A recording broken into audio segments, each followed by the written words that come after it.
En percutant l'abdomen, on peut entendre deux types de sons. Un son ressemblant à celui d'un tambour.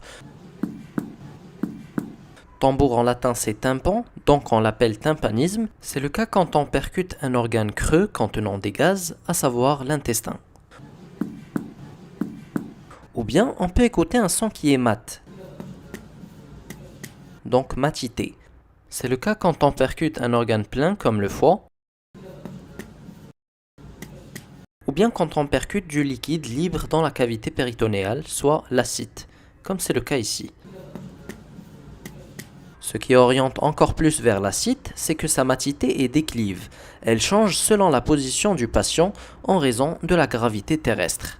En décubitus dorsal, l'acide et donc la matité se trouvent au niveau des deux flancs. Et au centre qui est plus élevé que les flancs, flottent les intestins, donc il y a un tympanisme périombilical.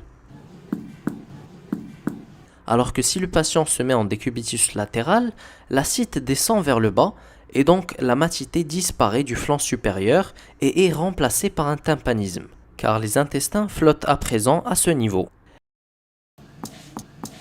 Et c'est par cette matité qui descend toujours vers le bas, d'où le nom déclive, qu'on distingue cliniquement l'acide des autres causes de distension abdominale. En pratique, si en décubitus dorsal il y a une matité du flanc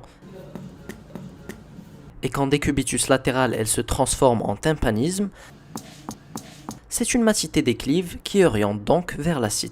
Cette vidéo a été réalisée via la valeureuse contribution de Dr Oushen Mohamed, chirurgien viscéraliste.